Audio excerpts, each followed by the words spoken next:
can't carry anymore.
everyone, and welcome back to another episode of The Roundup. As always, we've got a big old stack of gaming stories. Riot and Neum and that insane situation that never should have happened in the first place, and that Riot are rightfully being ridiculed for. The fact they even thought it was okay in the first place says a hell of a lot about Riot's decision-making, and suffice to say is very bad. But past that, we have got EA's earning call, we have got Rocket Arena, interesting things going on there, and apparently the very big lack of any noticeable impact that E3 not being there has had on the publishers, and also the Cyberpunk 2077 scam that CD Projekt Red have been bantering a little bit about on Twitter. First though, of course, the thing we're driving right now is subs. We want to hit 250k. Most of the people who watch this channel are not subscribed, so if you're not, fix the problem. Click that button. We're basically doing daily content. We're really back in the saddle now. So yes, that, your watch time, your likes, they all help us out a lot with the algorithm. Thank you for your support. And with that, let's get into, well, first up, the Riot Neum situation. So, Neum is an insane planned megacity in Saudi Arabia. It is designed to be a smart city that is full of futuristic tech. Basically, it's the Crown Prince's vision that includes flying drone cars, robot maids, dinosaur robots, and a giant artificial moon to light the place. And the name Neum comes from Neo for new, and M, which represents an Arabic word for future, so new future. And you know, it sounds cool, but also if you look at what they want to put in it, seems a little bit gaudy, to be honest. But anyway, what matters here is Riot Games were absolutely nuclear blown up on all the social platforms because they accepted a huge partnership with the city to sponsor the League European Championship.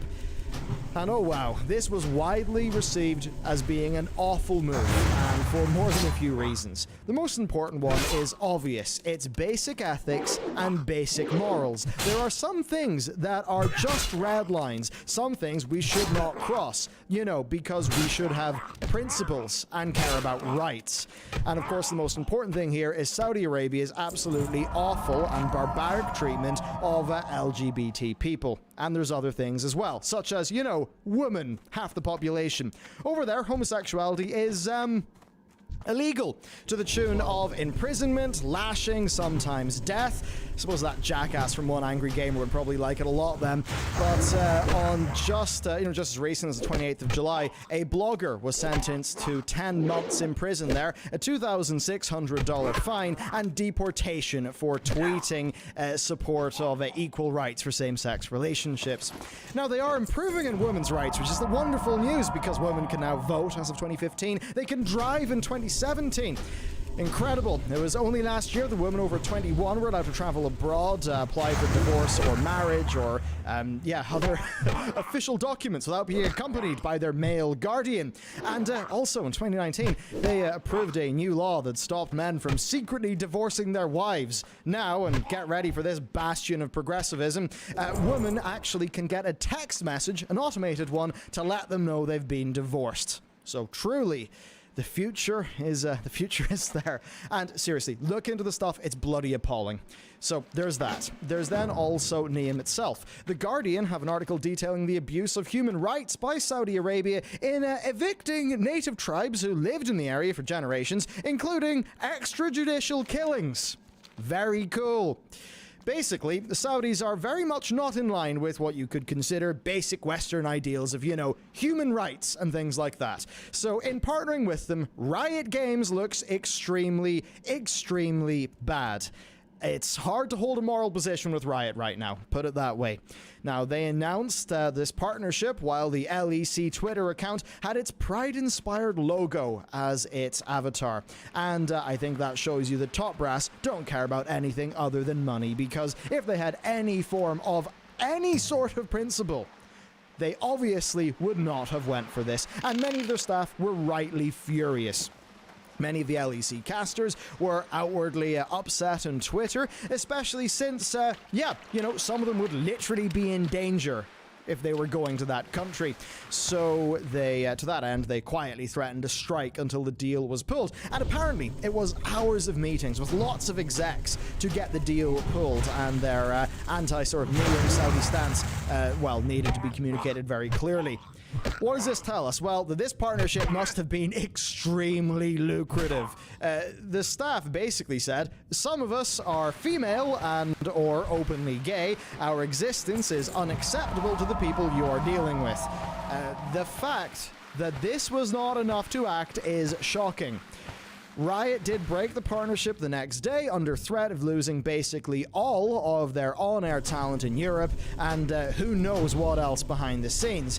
And their official response was very diplomatic, while remaining steadfastly committed to all players, including those in Saudi Arabia. And it should be noted, again, this is the sort of thing, you know, people will criticize the CCP, the Communist Party of China. That's not, like, that's like a political organization and all of that. It's not, you know, it's not the people. And in this case, it is primarily targeted at the regime, the things that they are doing, the laws, etc. So yeah, they basically, Riot said they remained committed to all of their players, including the ones in Saudi Arabia, but that yes, they are ending the partnership, and that they moved too quickly on it and caused rifts in the community that they seek to grow. That is that's a non-answer. That's not an apology, but I suppose they can't say, yes, sorry, we can't support this country for, you know, its modern history of unchecked human rights abuses. I suppose they're also fully owned by Tencent as well, so they'd be pretty hypocritical doing that, wouldn't they? It's...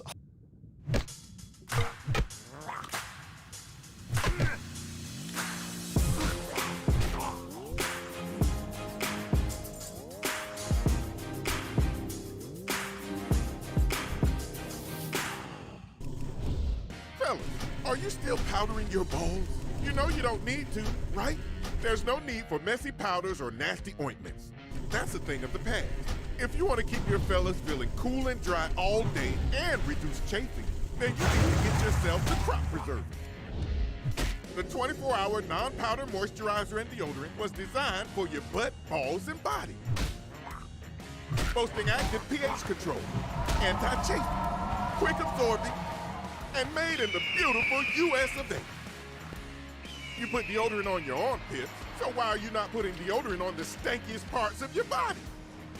Hard to be a sort of conscientious objector to the actions of a tyrannical government, but we should still keep in mind the atrocities, you know, that state-affiliated actors are complicit with. And it really is just messed up that this even happened. How anybody in Riot thought they could make that deal and not get called out for it, to actually get away with it, to get the money and run. How anyone thought that is absolutely beyond insane to me. How do you not have a functioning brain? Insane. Yeah, so I mean, it just throws a lot of shade in their constant talk of how much they've reformed at organizational level, how they're better now, if they didn't think that partnering with this lot would be a bad thing, and would even, in a very direct fashion, impact their own staff, who again are legally discriminated against in that country. That is insane. So their actions absolutely stand against who they claim to be, which is not a very good look at all, and I suppose a little less important in the grand scheme of things, but along the same vein here, the CSGO tournament organizers, The Blast, are apparently in a deeper partnership with Neum, but they are one that are so far sort of survived the backlash, so maybe that's something we should have a think about. Look, this is not directly about the video games, but stuff like this is an important story. At the end of the day, you've got to have morals, you've got to have principles, ethics, and principles mean nothing if they just bend for money whenever it's convenient. Riot Games. Next. EA Games. Speaking of fantastic morals and principles. So, they've had their Q1 of 2021 results, and to nobody's surprise, EA have done pretty bloody well in the money department. Andrew Wilson said it was an extraordinary quarter, in fact, an unprecedented quarter of growth as well in their business. Their net bookings for the last 12 months were just shy of $6 billion, up 17% year over year. Player acquisition in FIFA is up 100% and 150% in Madden. And that maybe is speaking to something that I would not have thought of because I'm not really in that audience, but certainly it's big. It's a lot of people who play, you know, football, be it you know, I guess what the Americans call soccer versus what the Americans call American football, or, well, they just call it football. We call it American football. But you know what I mean. There's going to be all these sports fans. Turns out they weren't able to play their sports, and those growth numbers are absolutely insane. Now, this overall brought in $3 billion in the last 3 months from live services and others, and that's just over 3 times the amount they made from full game sales, which does show you those live services are a major revenue driver for them. Now, Origin Access, that also appears to be working out quite well for them too, and it just seems like those sports games bucks are really, really insane right now. Basically, as with many others in gaming, the short-term gain of everybody staying at home in a pandemic was insane.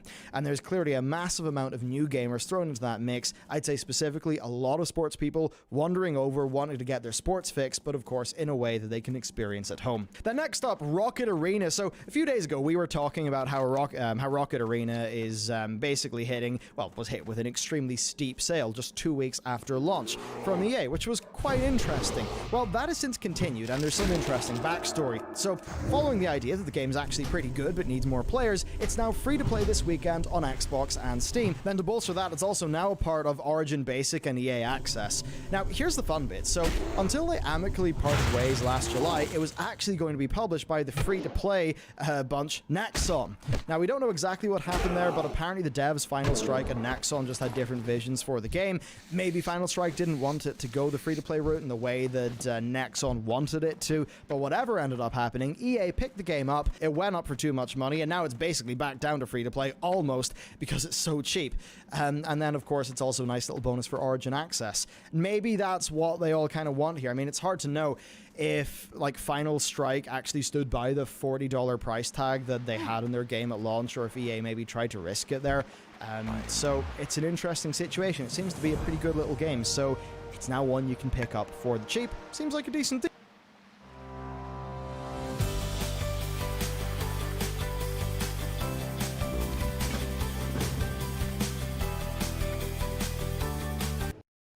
So that's it for EA. Next up, though, we've got the Cyberpunk fake beta. So with the excitement and joy comes, of course, bad faith actors who just want to take advantage. Cyberpunk's no different. The Cyberpunk Twitter has been claiming that there's fake emails going around claiming to offer beta invites. And I mean, of course, email spoofing can catch people out pretty easily. And why not jump on one of the most hyped games in recent memory? So yes, if you get an email, it's almost certainly false. Do not follow it. I think it's interesting that people do fall for this stuff in general, though, but I mean, it makes sense that phishing schemes are happening for one of the largest sort of culture waves in gaming right now. Now, they have announced that they have no plans for a beta whatsoever, so you're just going to have to wait for full release. Any emails you get saying anything there, they're a load of bull. Don't click on them. Anyway, moving on to the final story, Superdata have revealed that the loss of E3 has done almost zero damage to AAA publishers, at least insofar as viewership goes. The PS5 reveal had 1.5 million average viewers compared to the 0.94 and 0.56 of the Xbox and Nintendo events of around E3 last year. Ubisoft Forward brought in 1.02 million average viewers, and that's substantially higher than the 0.75 million they had at E3 the year before. And although the PC gaming show was down significantly without any ties to E3, it does seem like overall the gaming industry has done pretty darn good. To be honest, the PC gaming show isn't really the most hyped thing in the universe, so I can understand it underperforming. Now that said, E3 does have a bunch of intangible benefits we've talked about before. You know, there's all the meetings in person, the deal making and stuff like that happening, but it's pretty clear that viewers are happy enough without E3 existing. And certainly that's going to be a bit of a sting for E3 when it tries to return next year, because basically it's been proven to all the publishers that E3 wasn't really needed. So the publishers can now, I think, a lot more comfortably do things with their own deals on their own terms in a way that suits them better. So there you go, and that is it for the gaming news today. Important stories. I know that. I mean, I wonder if there'll be backlash to the Riot story. I really hope there isn't, because I mean, seriously, like. I mean, there's obviously still a lot of people concerned about, you know, Riot, of course, being owned by Tencent and the, you know, sort of connections between Tencent and the party and all of that stuff. But certainly, you know, the people who are concerned about that should be super concerned about what's going on in, you know, what's going on in Saudi. There's a lot of really bad things happening there. And, you know, I just think that it was a morally untenable position, and it is really disappointing that Riot would enter that position, especially considering they tried to tell everybody that they were making amends. And what's wild is, I mean, I can't say how, but I sort of know in the grapevine from people there that there are some amends being made internally. So it is just sad that maybe for the people who are more boots in the ground, rank and file, who are trying to do their best, that, you know, the big wigs, right? The management people, the money people, that they would just sort of go and really betray their frontline staff, betray their core workers by doing a deal like this that the vast majority of them would not stand by. And I definitely say props to the large number of Riot staff. I mean, I think it was Brett Forbes. He used to be a WoW CM, which is how I originally knew of him. And like, I just remember seeing his tweet on Twitter and being like, huh, I wonder what that's about, because it was him as a public member of Riot being like, don't know how I feel about my job right now. This is a big conflict. I'm like, wow. Okay, cool. And yeah, you know, so props to the staff of Riot for actually making themselves heard there. I mean, it's the sort of thing, even when Blizzard, you know, had the whole Blitzchung situation, there was an actual, you know, with footfall protest at the orc statue in the Blizzard campus of the staff who were being like, no, this is not good. We do not support this. So it's good to know that with all of these companies, even when they are doing bad things, there's often a very large number of staff who are actually with us. You know, who kind of think what we think, who are, you know, I mean, yeah, they're just regular people with their heads screwed on, and that's something you can't always say for the upper management types. So there you go. That is it for the gaming news today. Thank you very much for watching, and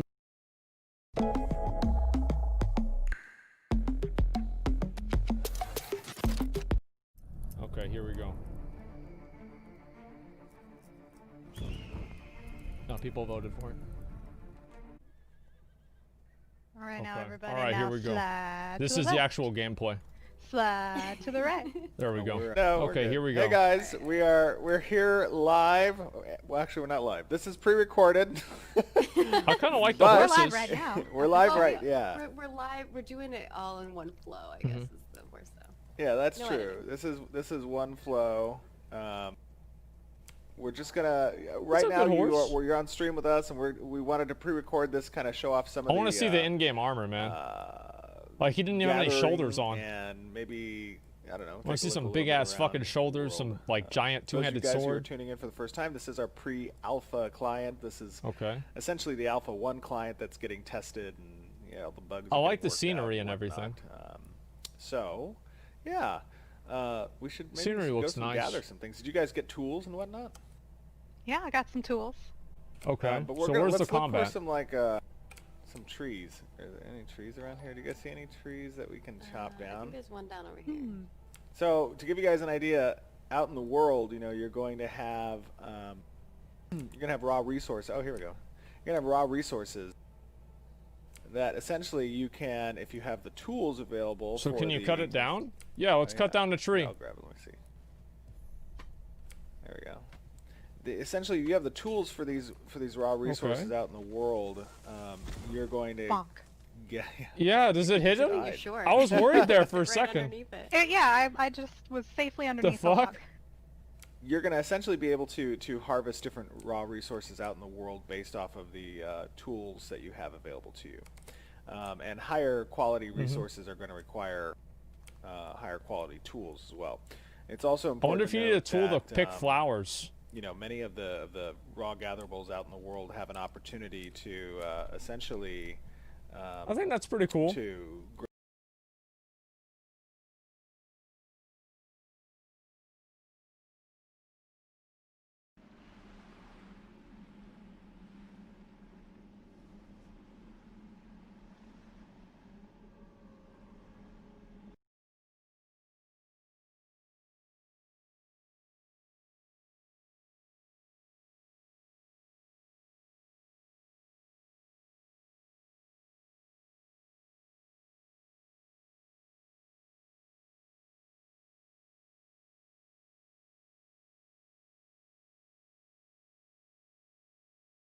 grant you rare resources that you can that's proc, cool. Based off of the skill level you pre-alpha? have. Yeah, with, it's pre-alpha right now. within the gathering tree, and you know that's always nice to have. I think I remember, you know, playing a little bit of Star Wars Galaxies, and I really loved how they did their crafting system. I thought it was very well done. So, let's kill this dude. There's a kitty on me. Oh no. Okay. I know, protect So the this is wood. just like the basic combat here. I'd like to see more. I want to see more of like the animations in the combat, because like that's what I think feels like needs the most work. It is more of the animations in combat. Thank you. You're welcome. That's the main thing. Oh, there's like a brawler over here. Maybe I should can like pull him. Where's my little Okay. pull skill? Don't I have a pull skill? Yeah. We'll wait for them to get ready. I don't. Where's see the last boss? Let's get to the last boss. it. Javelin? No. I always move them around my hotkeys, so I don't actually know where it is. Oh, Like, it by is default. Hook javelin. shot. I don't like Oh it shit. order. So it's a death grip. That's pretty easy to do. All right. That guy got wrecked. Yeah, got his looking a ass little beat. worse for wear. Shouldn't be trying to steal stuff from people. How about that? He looks like Fuck he's 'em. permanently fist pumping in death. It's weird how they don't show like. Try to get this tree. So you're gonna cut down the tree? Wait, does the tree fall down and kill Oh, him? there's two of them. Yeah, Oh, Oh, three there's of three of them. them. Okay, Here, the tree will kill them. Oh, that didn't happen. That's a lot of animations, man. Okay, there we go. okay. toast That's blinding kinda cool. beam. I know, right? Do note that like the particle effects are still in the works. Oh yeah, everything. Yeah, Are you for- Oh, it's blinded by wafering my better? holy Yeah, light? what'd you guys think about that? Like all those animations? Did you guys like it or not? FX are a bit much. Well, you've got to remember that like you can turn that shit down. So like for example, he said that like spell effects have like a modifier or like a slider. So you can just turn down the spell effects. Just so you guys You're know, too divine for us. art is always going through different iterations and different passes. I personally think it looks great for pre-alpha, but Yeah. it'll definitely get some love. Okay. These are kind of trash That's mobs. nice. I think we're all level 10, so we're much higher than them. Yeah, I Oh, would we're assume in a so. party. Yay! We're not in a party. I figured we should all be friends. Yeah, that's a good Okay, idea. that's real that's cute. a good idea too. So this So I is can like see a your health and dungeon. heal you. Like Well, that- McConnell, how do you feel about like outdoor dungeons? Because I feel like people are just gonna like overwhelm them if they have like too many people. Do you think this is gonna like work? Yeah, it should be fine. Works in ESO just fine. It's not. Oh, okay. It's not a dungeon. Well, I thought they started and they said it was gonna be a dungeon. Okay, I guess not. Well, then never mind. Let's see if we can find any more. Or, you Well, know what, wait a actually, minute, there's dude. like a little Yeah. dungeon here, isn't there? Where's the dungeon? WoW Oh, technically no. had an outdoor dungeon, right? In Genta lore or whatever the fuck that was. Yeah, it When did. you, when you had to make the goddamn mallet. Yeah, and you had to go all the way up to the top. That was a huge pain in the dick, man. I remember we did that, and that was such a pain in the ass. I hated that. There was that, and then there were also like a few other areas that were like basically, it's like you could go into dead mines, and it was like half of it was an outdoor dungeon too, with like all of the miners and that kind of shit. I like that personally. I like kind of having a little bit of the of like the outdoor dungeons versus the inside dungeons. I do. Oh yeah, worry. Tyr's Hand. There you go. Tyr's Hand, Hearthgwen, that kind of stuff too. That's actually a really good point too. Yeah, they've had a lot of that stuff in WoW as well. You can make areas programmed to scale up with player count and everything. And that's the thing, right? Is that making things scale with the amount of people in it is going to be a big challenge of this game, because I think that's one of the biggest issues that like WoW Classic has, is that so much of the content just ends up getting zeroed down. And like having scaling in different ways with like more mobs and other stuff like that, I think is definitely a massive improvement. If Hi, we want Savix. to, I think we've shown this one before. have we shown this one? Well, let's go through again and just kind of show off the size of the dungeon. Let's fly this time, because I think Oh, okay, cool. previously we kind of ran Oh, through look it. at this pretty bear. I don't want to kill this bear though. Oh, It yeah. looks too cool. Okay. No, let's not kill it. I don't. Kill it him, it's seems an like he's just enchanted having a bear. nice time. Oh wait. That's Oh, unhealthy. no. Oh, there you go. Fuck him, dude. I'm a could kill conscientious people. objector to this. I'm Yeah. just gonna sit here and Toast watch. just watch. Oh, there's a lot of herbs all and right. stuff over here. I would like to So, see the you know, numbers in- be a little Yeah, bit more let's pick 'em. readable. As you go out and gather, right, there's going to be For me, obviously it's hard to read 'em. various tiers of gatherables that are out in the world. And, you know, you're going to have the more common ones that are acting as kind of base gatherables, base resources that kind of support a tiered structure as you process things upwards. And then you're going to have more rare ones. And these are all kind of like one-off gatherables that you're kind of seeing here, but there are large vein resources essentially, which you know, have multiple applications of the gathering process. So like you may have a large mine of a iron ore, and it can attract a lot of people over time to come and deplete it first, and then once it gets depleted, it'll spawn elsewhere. All right. I think this makes is sense. like dungeon area. So is this is the? Oh yeah, we did see this dungeon before. I'm pretty sure, at least. Yeah. So tools are going to exist in a similar fashion to the tiered resources that it's applicable towards. You can't really customize a particular tool, to look different. However, based off of the quality of your tool making, who gives a shit? You're going to be able to have more uses out of these tools. Now, tools will have to be continually replaced as you are using the tools to... What do you guys think about the inventory? Like, to me, I think that's fine. Like, I don't know. I'd like to see, like, being scalable. You can make the screen bigger or smaller. But, like, I too small? Yeah, that's fine. I think the baseline, though, of it is okay. Inventory will change most likely. Yeah, like a lot of interface things will probably change on the way to release. That's kind of what I would expect to gather resources. You'll have to replace them, obviously. All right, yeah, let's we definitely can't kill the content in there, but let's fly through. Maybe. This one's not a flying mount. So he's using his flying moth raccoon. The one that's in our inventories. That's weird. So I wonder, like, how powerful those mobs are. Yep. I think so, yeah. Because this dungeon, like going inside of it, whenever he turns around, I'll pause it. That's super weird. You guys can't fly. Maybe you don't have the royal status on. Clipped our wings. Oh, yeah. I don't think you guys have the royal looks status. good. Yeah, I think that actually does look good. That's weird. Is that a really dumb mount? Yeah, some people might think that. Okay, I don't know. I think it's interesting. You guys can try to like run maybe. Yeah, we'll see. So like just the dungeon itself, it almost looks like it's got like the same aesthetic as BRD, right? Because it's like this fucking, I don't know, like like an underground city or something like that with these monsters. That's cool. Who can live? Butterfly is weeb. Yeah, butterflies are not weeb shit, dude. Oh yeah, Z should work. There you go. Okay, perfect. Toast must have made you a Z and X is up and down. So that you just can to kind of fly like give through you the guys dungeon. an idea of the holy shit, this dungeon, and give you guys context for the.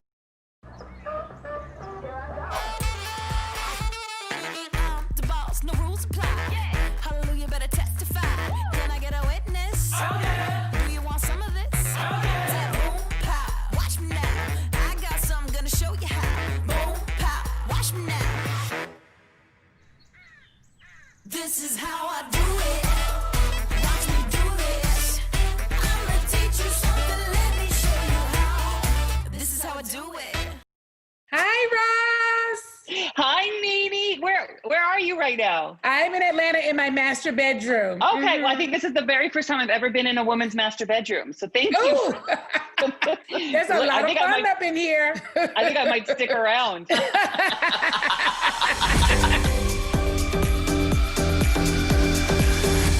And okay, I have my wine here. I got snacks here because we have to talk about our new obsession. Lost Resort on TBS. Are you watching it? I love it. Okay, so guess what?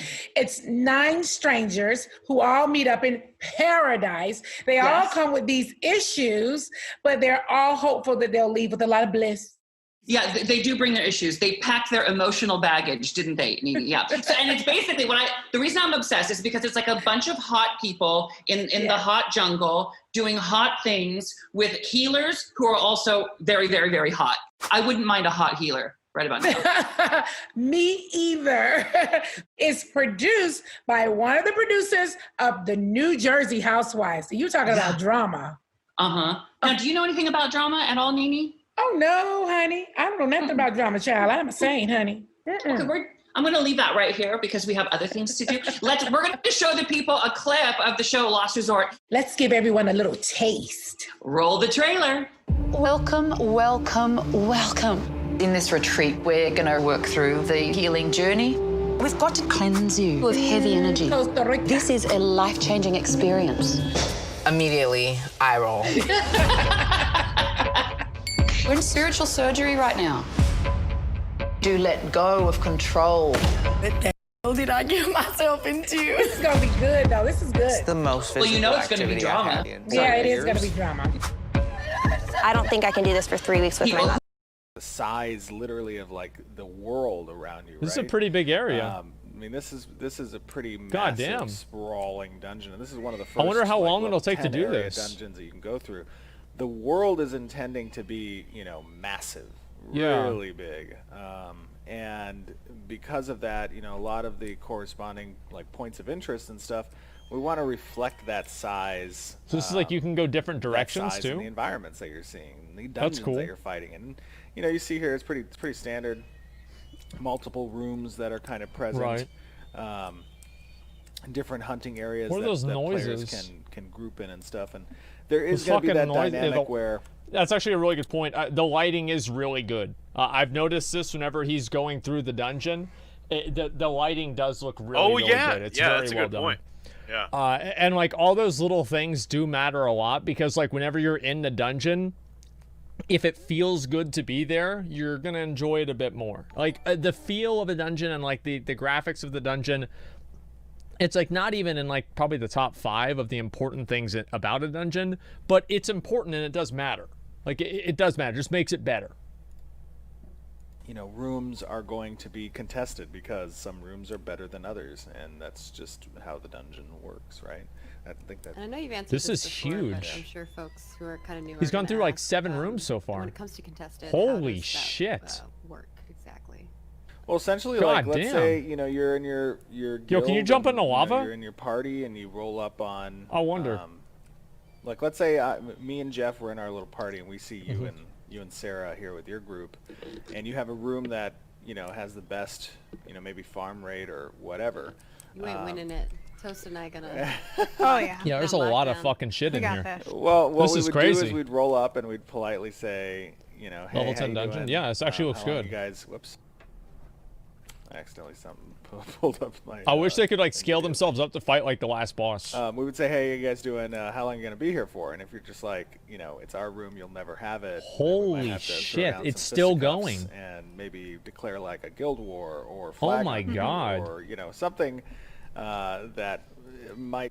To me, one thing that's super important about these different areas is to have like badass massive bosses. Yes. Like fucking you go down to the very like if this dungeon doesn't end in some kind of massive fucking monstrosity, dude, that's what you're looking for. That's what you're waiting for, man. That's what it's about, man. Contested dungeons, fuck off. They could be fucked, okay? Like definitely they could be fucked.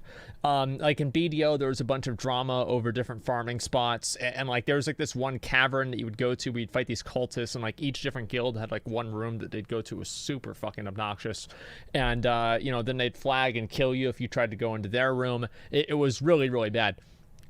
So yeah, I mean obviously you're gonna have problems like this, but it depends on like kind of the way that the social systems reward or punish people for engaging in PvP, and I think that's kind of the way that I look at it. And problems, well, yeah, it's kind of a problem, right? Whenever you have people that, it's like classic WoW, I think is a case study on how open world PvP and open world MMOs can be a huge problem. I think classic WoW is the best example of that I can give. Contest your ease of gameplay within that room. Yeah. Yeah, that's pretty much how it would work, I would say. This those could are be some bad. of my favorite experiences I had, like in Lineage. Hate open and world other, dungeons. Yeah, I worry about that. PvX games where PvE is very important, but that PvE has a. Not all dungeons are open world. Yeah, I agree. I keep trying to fly with my mount and pulling up my NVIDIA control screen. Yeah, like the lighting is so fucking good. Like just that. Oh, never mind. Jump down here. Okay. Ooh. But yeah, that's It's really good. They have like the that's birds just making kind of the noises. dungeon. Give you guys little. I Holy meant more shit. so like the contestedness of like. Yeah, this when you're dungeon's tagging fucking mobs. massive, Stuff man. like that. Oh, I see. Got Jesus. it. I get that part though. I've had plenty of games. Yeah, where let's see the you find dragons. your little place and you like farming for item drops and things of that sort. Yeah. It's really fun. For like tagging mobs and stuff, there is a loot condition. If there's not drama, there's probably no player communication in general. Well, I think that it's better. So basically, the way that I look at it is that if you go and you start making up a bunch of like kind of like positives to this kind of stuff, like usually these social interactions become bad, and like the conflict and stuff like that, it sounds like a good idea theoretically. It's like, oh yeah, players get the conflict, you know, they fight over this thing, it's social and it's fun, but like the reality of it is it's actually just like really degenerate and not fun, and usually it's like really one-sided where you don't even have a chance to compete against the people that are controlling it, and you just end up getting fucked. So conflict creates memorable moments. I don't know, man. Like phase 2 for WoW was a memorable moment for a lot of people, and they quit the game. Like conflict does not equal positivity. Conflict is not a universally positive thing. So it's not like this is a guaranteed good thing or not.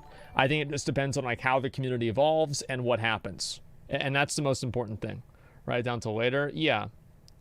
Talking like a PvE player. Well, yeah, but here's the problem is that I think most people want to be PvE players. You're going to have some people that want to PvP all the time, but most people probably don't play the game that way. That's at least like my experience in MMOs. That's determined by DPS done. So if it comes down to like two groups that are trying to, you know, fight in the same area, it's really going to be a an act of like seeing who's going to give the most damage output, I would say. Now, obviously, when you tag a creature, that tags first, right? Yeah, they get a little bonus, right? They get a little bit of bonus on that front, and that's for like the looting rights. The experience of a monster will be divided to the groups based off of their percentage of damage done. So oh wow! If you do 50% of the damage, regardless of how does that work with healers or support component, regardless of the looting rights. Yeah, the damage I'm confused done will about be that. Equitable in percentage split of experience. So if it's 10,000 experience to kill a monster, and you do 40% of the damage with your group will get 4,000 experience. That's divisible by the group members. So, okay. Yeah, just give you guys a little heads up. So hope you guys. I'm just sitting here looking at the water and admiring how it reflects. Yeah, the I feel like lighting? these types of engines do a really good job on like water and lighting and like trees and grass and stuff like that. They always look really good in these kinds of engines. These games always look really good in that way. The problem is whenever it turns into what do you call it? Whenever it turns into other stuff, right? Like the combat itself. It looks gorgeous in here. By the razor. Yeah, I do see. I see that in the little ground area. And the little water spot here. That's let me see. Hold on. Okay. Let me Oh, you can get on a horse even in here? What the fuck? That's awesome. Here and get, let's go back to that little. That makes sense. I like that. I hate how you can't. The lava stuff. Yo, jump in. You remember when the lava was gone? Yeah.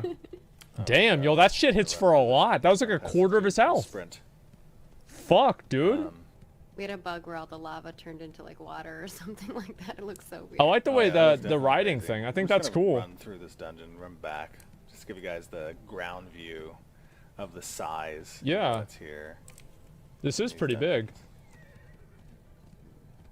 What are some of the favorite dungeons you guys have ever played in when you played in your MMOs? It's not Shadowlands? Yeah, this is Shadowlands. Too many. They've changed a lot. I really like. I'll go for it. I like the Look at this. Karazhan series and WoW, just like Return to Karazhan or Upper Karazhan, just because there's such weird layouts and funky things. Yeah. Like drop through portals and sizes Smart. change. Very smart. Yeah. I think my most memorable ones are Karazhan's probably a great place. like Ashwin's Call and EverQuest, because I never really played it's so those. dangerous to get into the good farming spots, so it takes a while. I thought Karazhan was actually a really good dungeon. Even the new one was really good.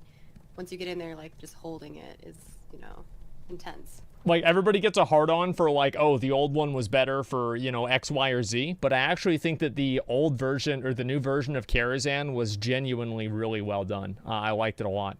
It was great. Yeah. I think to me, I love those dungeon crawls where it's like you don't want to die because getting back there is horrible. Absolutely. I remember. Not that it's horrible, but it's just an intense, adventure. Oh, these guys are jumping around. Look at them. Look at them jumping. Oh yeah, I wonder what that's. Yeah, this is pretty cool. Yeah. My favorite dungeons, probably I would say Antheris' Lair in Lineage 2, the heart area. I had some long grinding sessions. Grinding sessions in that area. I mean, this dungeon's fucking massive, man. And the thing is that at the very end of it, I just want to see more bosses. I think that's one of the main things that like makes MMOs kind of special, is to have like those roaming like large threats in the game that matter in a way that you see them and it's like, fuck, there's no way I can solo this guy. Or like there's a YouTube video of one guy soloing it and everybody that plays the game watches it. It's like that kind of stuff makes the world seem like it's bigger than just you, because you need to have other people to help you overcome things. And it's like not just a trash mobs or whatever, it's just actual like, you know, super serious, like large scale monsters. I think that's really cool. I want to see big dick bosses. Yeah, I definitely do. Massive equals meaningless and empty? Yeah, right, dude. That's the main thing. Hard part's probably going to be the other groups inside. Yeah, I mean, like player conflict being the difficulty is, and it doesn't even have to be like super hard. It just has to look really cool. I think that's the main thing. It's like be really cool and be really big. Lineage was a grinding game. That's the main thing to me, at least. If you had a good group in that heart, you were making the best experience possible. But you know, you would always have groups run in and try to PK you or try to take that spot, and it was just fun PvP too. Lineage 2 kind of gave me a lot of similar vibes to my old EQ grinds as well. Fuck EverQuest, man. Fuck EverQuest. I never liked that game. That I used to Everybody always tried to get me into it. I just could never do it, man. In Lineage was the Force. What's the blue thing? The fuck is that? But if you were like a hero, you could port down into the Force Sepulchre area, so you didn't have to like go through the some like grim and brutal stuff too. Yeah. To get there. I mean, the game's really big, so you'll probably have that too. I was a little bit of a griefer because I would go down there and we would always be at war with this one guild, and I would oh, you're gonna die. And I would try to attack their team as one person. I like how he just says it as a matter of fact. He's like, oh, you're gonna die. So I would just like jump in and Toast got me. I'm just pulling one. No. Oh, he reset. You reached it back. Yeah. Steven's a bird. So what happens if you go into that blue thing? Yeah, I don't know about. Look at how many bears there are here. Yeah, I want to see this. That's only one out to us. What the fuck is Let's see if we this? can run in this area. Yo, this place is cool. Oh, is it a portal? Another thing that's cool is like the world bosses. What the? That's right. The world bosses. Oh, is this where the dragon was at? You know, epic boss rooms. I love that too, and like playing with the environmental hazards and stuff. That's possible. Yeah, that's where they fought the dragon. That reminds me. I didn't really. Yeah. Think DDO had dungeons where it was like this, you know, epic thing where you had to like crawl through it and hold on to it or anything like that. But that's actually cool. The loading was really fast. Yeah, that's awesome. I like this a lot. Why are you on those bears and dinosaurs? You turn around city? Well, probably because they haven't added the other stuff, right? I mean, that's like beta and like, you know, it's like later on down the road, man. I think this is good. Actual WoW killer incoming. Listen, I think that it's always a dumb idea to think that any game is going to be a WoW killer. The only WoW killer is WoW. Okay, WoW will kill itself. There's no other game that's going to kill it. If it just keeps chugging along, people are going to keep playing it because they like it. That's always what it's going to be. Mechanics as far as like traps and stuff like that that I think was really cool. And puzzles. Oh yeah. Yeah. Jumping puzzles? I do love jumping Maggie, do you love jumping puzzles? Not I hate. You know I hate jumping puzzles. I'm so. We need round two. No. I actually like that kind of shit. Now that I'm thinking about it, like, because I've always really enjoyed platformers. Like, one of the games that I played that I actually liked was Cuphead, and I like being able to jump and just, like, do other stupid shit like that.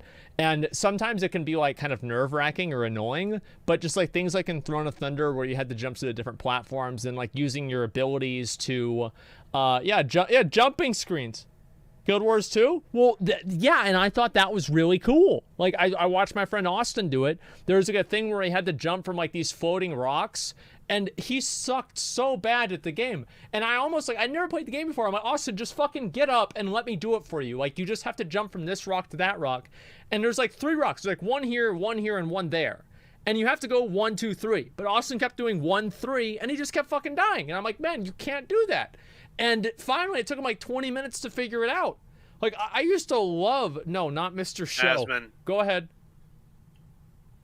You of all people should not be talking about how to jump around things, okay? What do you Mr. mean? Demon Hunter. Look, we did all pretty saw how you fucking... played your Demon Hunter. Here's the thing, is because they didn't let me out of my cage. They didn't let me out of my cage. If they had let me roam free, I'm getting nervous. My fingers are shaking, yeah, because man. I get like... nervous. That's right. I get anxiety, and I can't do it, right? But, like, I'm not talking about that. I'm talking about, like, what I like just fundamentally. Like, yeah, sometimes that'll happen to me. I can't stop it. But, like, whenever that's not happening, I'm doing the hops, I'm doing the jumps, and I'm doing them right. Like, I never mess up those jumps. Think about the time I got to the, I was the first person to get up on top of that mountain. You were Vengeance. Yep. You were tank spec, and you were just leaping up to wherever the green thing showed you could jump up to. Yep, and I did that right. That's different. Oh, my God. Yep. Think about that. Yeah.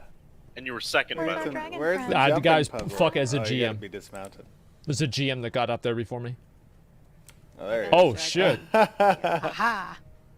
That's a big boy, huh? It's waiting for us to go through, I think. That's a big old big boy. But yeah, all right, we're gonna see you Does back the on stream. lava Hope you doesn't guys hit you? enjoyed a little Okay. look inside the game right now. I know. So you go all the way through the dungeon, and at the bottom of it is a dragon. That's awesome. Little talk on Fuck yeah. Gathering. We'll talk a little bit more on stream, and we'll see you guys soon. So the first thing that you're seeing here is actually our blink ability, and we're also going to show the blink impact. We've been doing a lot of particle effect changes, and I'll let Jeff kind of talk about the design behind that. Yeah, so I don't know, people who may be familiar with Unreal know that Unreal moved a little while ago from Cascade as a particle system solution to Niagara. And Niagara is a really cool, really smart way of building particles. So we've been kind of transitioning that. Our effects guy, Jim Sanders, who is just amazing. I think like particles and like the spells looking cool is really important. It's like one of those things that like you don't really think about a whole lot. But to me, I think it does matter just so it looks badass in the game. Like that kind of stuff does make a big difference. What he does has been playing with it and trying to integrate it into our pipelines. And we're pretty much set to go there. So all of our new effects will be authored in Niagara. We're also combining that with Houdini. So we're doing some cool stuff there too to get some really neat effects. And just to... Oh, sorry. Go ahead, Jeff. No, go for it. No, I was just going to say, just to give people context for this particular skill you're seeing effects for, this is one of the mage's kind of fundamental mobility skills, their teleport option. And just so you guys are aware, the way kind of we work with skills is you have skill points that you can allocate into active skills based off of your base archetype, right? Okay. And as you allocate skill points into those skills, you can give additional skill points to unlock additional features for that skill per se. So the initial active skill of teleport may only teleport you forward.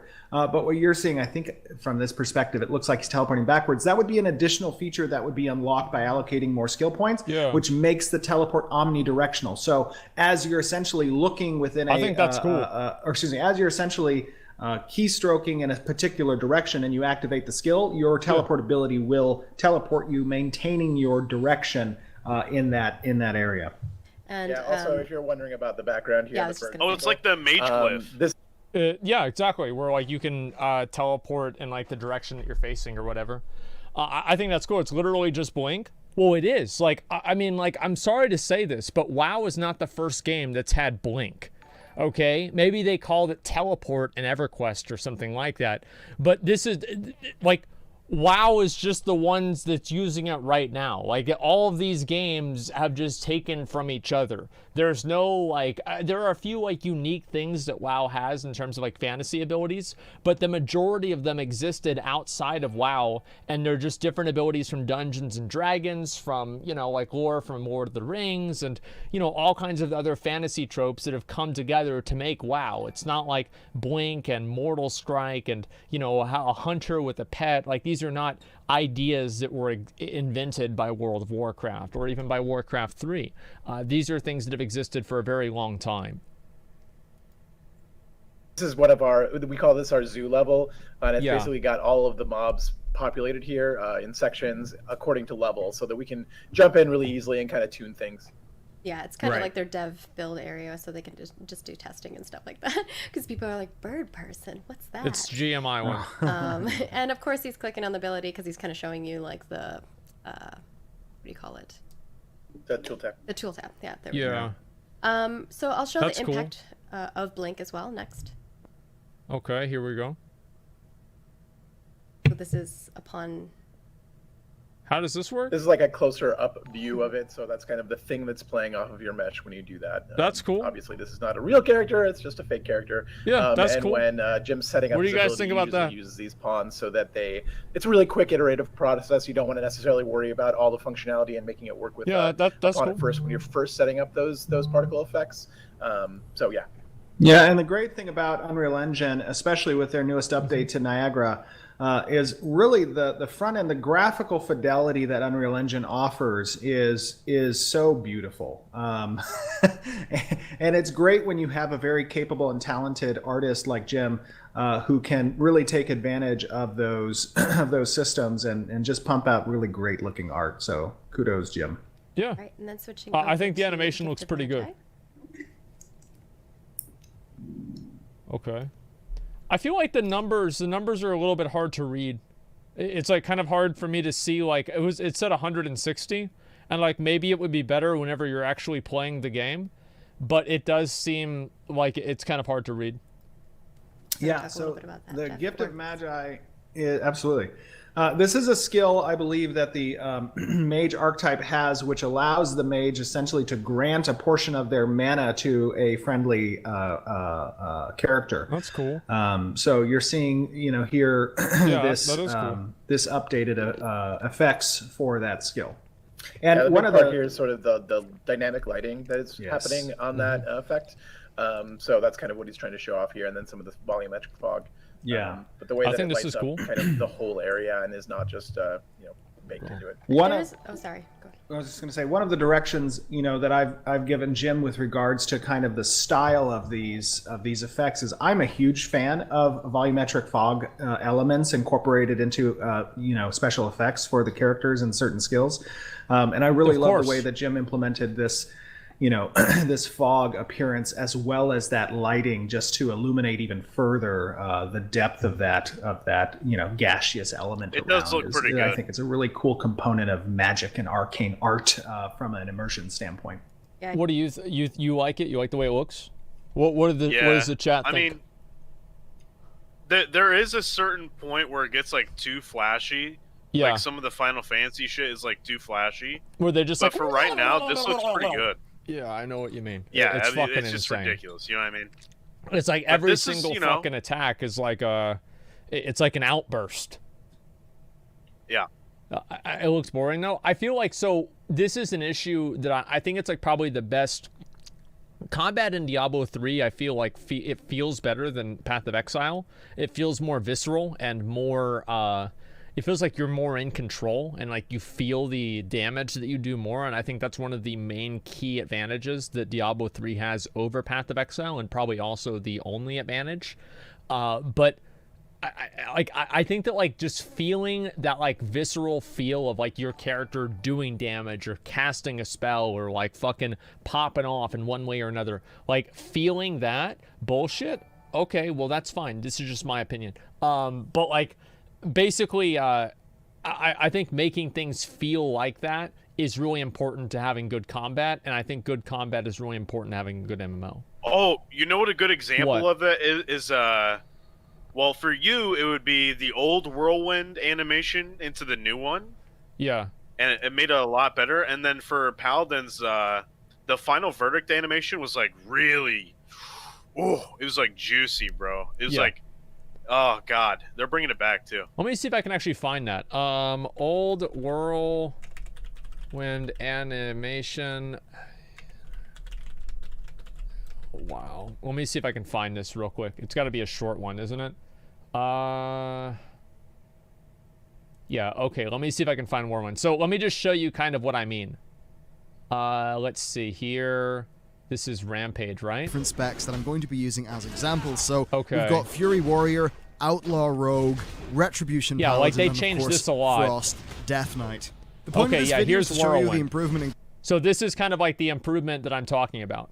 This is how like the abilities start to feel a lot better. So watch this. That's the old Whirlwind. Look at that. That's way fucking cooler. That is just 1,000 fucking times cooler than the original one. I'm sorry, it just looks fucking way better. Okay, so like changing and making the animations feel like, I think visceral is the best word that I can use for it, but making them feel like more complete and more fluid is super important in making the game feel good. He's working on a lot of cool like fog and things of that sort. That is really neat. The question that I had that was from chat was actually in regards to graphics and like different settings and what those particle effects will look like. I don't know if you all want to talk a little bit about that. Yeah, so as we enter into phases of optimization and as we're developing these types of effects, we're taking into consideration that players will have a scalability setting that they can tune, which is appropriate for their rig or hardware that they're running. That kind of lessens the load on the client in order to render these types of effects, you need this. These numbers of polys on the character, or it's like super essentially just having scalability options. So one of those in relation to the effects is players can scale that down so it's not as intensive on their rig. All right. I'm going to switch over to the prismatic beam next. Yeah, I think this looks pretty good. All right, what's the new one? Oh, shit. Oh, yeah. Jeff, so is this like Archon Beam? So this is prismatic beam. This is one of those channeled skills. So it does more damage the longer you hold it down. It kind of roots you into place, but is a really high damage, high risk, high reward kind of ability. That's badass. The effect here is really neat. Beams are not super easy to do. But the kind of flowy... I wonder if you can change the direction of the beam, right? You're like shooting here and then you go to like here or there. Like, I wonder if it's like just fixed in place watery or not. Almost feel of it's actually really cool. Ability. I think Jim captured really well. It feels like a nice, awesome, powerful laser. It gets even better when you see some of the animations that are behind that. You really get a sense of like, oh, this is a very powerful thing. That's kind of... This does look cool. Feel and flow is really important to us always. And this really captures kind of that, like, you are channeling some serious magic. You can, but it's very slow. That makes sense. You have to aim with your mouse. Yeah, I'm okay with that. And you want to talk a little bit maybe about the difference between the tab targeting skills that we saw just previously, and how this one works from a line effect standpoint. This is like an action ability. So we kind of split the difference between the different kinds of abilities that we have. We want to give people a lot of different opportunities to play the game the way they want to. Okay. So we have some abilities that are tab targets, some abilities that are dynamic, and then some abilities that are like purely action based. This is kind of falls into that latter category where this beam is going to go wherever you are. It's the beam of 5G. So you need to be on target. Oh shit! Wait, so if the beam of 5G, the longer it's on somebody, the more it kills them. Yep. Oh, fuck. I see what they're trying to tell us. Damn, dude, I never even realized that. What the fuck? So I do think that obviously like balancing action abilities versus tab targeting abilities is going to be kind of hard, because I think generally tab targeting abilities are just simply easier to use. So it'll be hard to balance the difficulty of like using them with like not just making action abilities simply better. I don't know how they're going to do that. Otherwise you can miss. It's not really related to the accuracy of your character's stats. It's more the accuracy of your mouse. So, so we want to make sure that you get